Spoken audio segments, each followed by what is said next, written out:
Hello everyone, welcome back. In this video, I will share one very important thing that you should know when you are working with maps in QGIS. I will start from the point that we have already done the first basic steps, like importing or adding your spatial layer and then adding your data layer and doing the joins using join feature in QGIS. To learn how to do that, you can refer to my previous video. I have posted the link of that video in the video description also. But here in this video, let's start from that point onward, assuming that you have done all of those steps. And then you might come across with some situation like this that I will show you here. Now you are ready, you have all the joins, you have your final layer there. And then, for example, here I'm trying to map the percent of insured population among non-institutionalized civilians in 2024 using American Community Survey data. So I already add in my county level spatial shape file, and then I also brought in my data and I did the joining.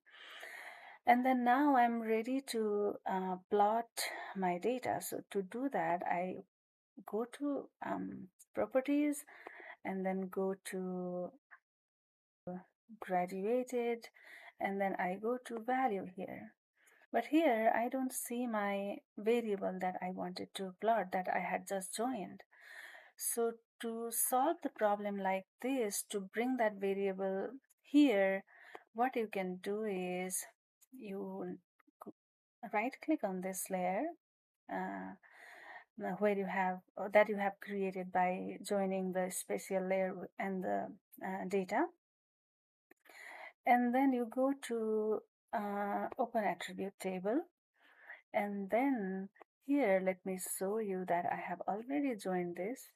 Here you can see that, right? There is a variable that says insured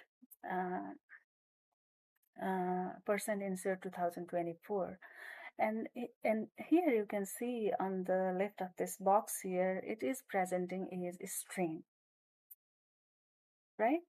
So by default, QGIS has read this variable as a string variable, and that's the reason it's not showing in that layer, because it needs to be a numeric variable.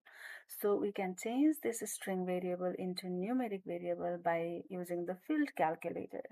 So you can click on the field calculator, and then you go to fields and values, and then you choose you select your um, variable that you were planning to map, double click it, then it will go in this expression window, and then here you can create a new field or you can update the existing field. For now, here I'm creating the new field. Let me name it as insured, and then I want it to be integer.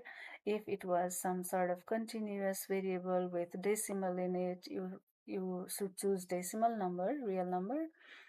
For now, I'm just doing the integer because my values are it's percentages, and then I do OK.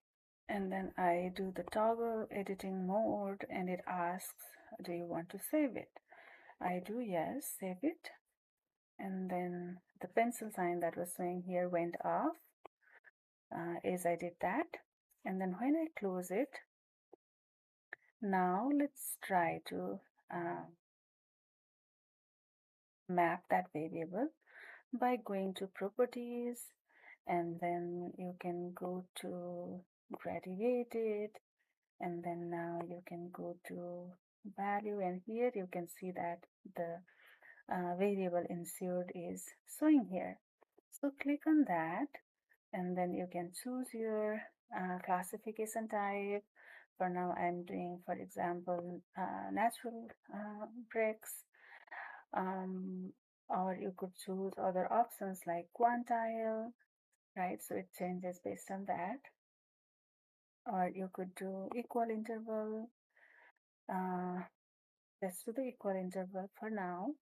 And then you can change the colors. Let's do the greens for now. And then you can change the number of classes as you like it. And then you can do okay. So since this has not been selected, it's not showing here in this map window. Click it, and then you can see the map plotted, right? So this way you can uh, do that. I hope you found this video useful. Thank you.